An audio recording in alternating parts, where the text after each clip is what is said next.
Green Party co-leader Elizabeth May is once again talking about the intelligence watchdog report that alleged some MPs have knowingly helped foreign states meddle in Canadian politics. Last Tuesday, May said she was relieved after reading the report and that she doesn't believe any current MPs knowingly betrayed Canada.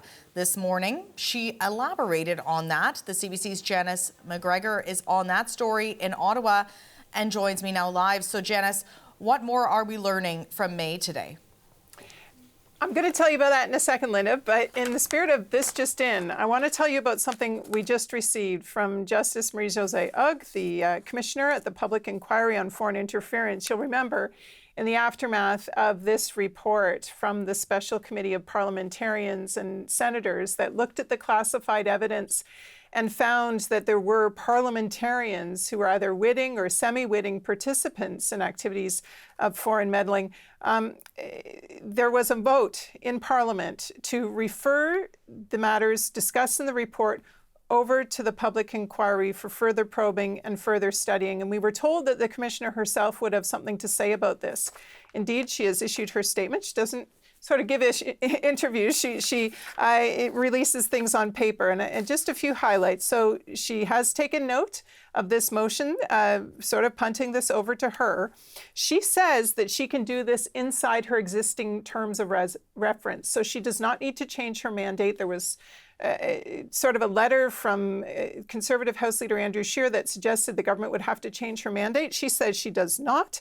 And she also says that she has access to all the documents, all the intelligence that this committee of parliamentarians reviewed when they wrote their report. She also said she has all the documents that another spy watchdog, NSIRA is the acronym, the National Security and Intelligence Review Agency, that also put out a report subsequent to the report we had from the UGG Commission. So she has access to all of those documents as well. Now, people were wondering on the deadline front whether she would be able to complete this work before the end of the year. And on that, she says she will make every effort to complete this work within the December 31st, 2024 deadline already set for the production of her final report. And she also goes on to talk about how this deadline was set to allow the government to put in place any measures that might be appropriate, knowing, of course, that the next general election is set for October 20th, 2025. I'll also say, and this will be of interest to those who are watching the actual inquiry, there is a public consultation underway this summer where people who are worried about this, concerned about this, who want her to know things about how this impacts their community can provide input. They're expanding that to include 17 languages other than English and French. The diaspora groups told her that if she was really going to get to the bottom of this, she needed to not just be looking in sort of Canada's official languages, but they might need to talk to people in their own sort of mother tongues. So some efforts there on the outreach front from her. Now, Elizabeth May, of course, last week had a big, long news conference talking about what she saw in the unredacted version of this report based on the classified intelligence that she now had a very unique kind of window into as a party leader that had been granted special security clearance for this purpose. Again today, a really long kind of news conference with reporters discussing the details of this. And also talking about kind of the way this worked out last week, where sort of there was an impression left anyway that she and NDP leader Jagmeet Singh, who also read the report in unredacted form, kind of weren't on the same page, and that there was now kind of a debate about what this report really says. Here's what she had to say about that.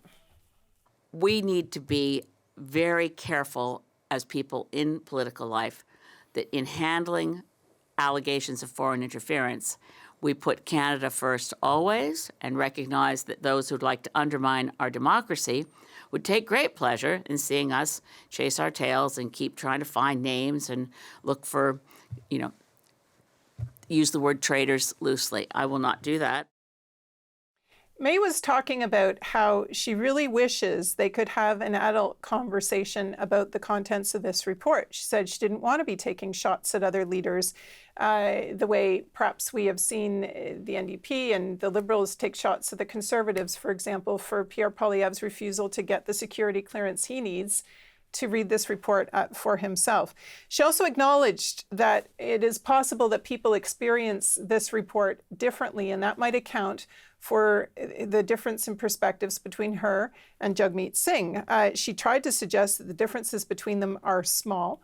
She said that she is very concerned about information in the report about a former parliamentarian, for example, less concerned about anyone currently sitting with her in the House. Jagmeet Singh seems to have concerns that might relate to current parliamentarians as well. I'm not sure that is, frankly, a small difference, particularly if you are a voter voting in the next election that might want to know if there's a currently serving MP that is implicated in this, or perhaps a staffer. We have had references in this report to staffer providing information to a foreign official that is confidential.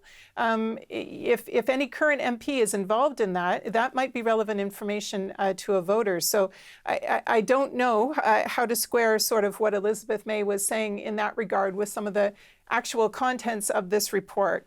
Nevertheless, she really was sticking to her belief that there should be a way to have, as she said, an adult conversation, and to do all of this in the interests of Canada. CBC's Janice McGregor in Ottawa, keeping us right up to the minute on this constantly developing story. Thank you.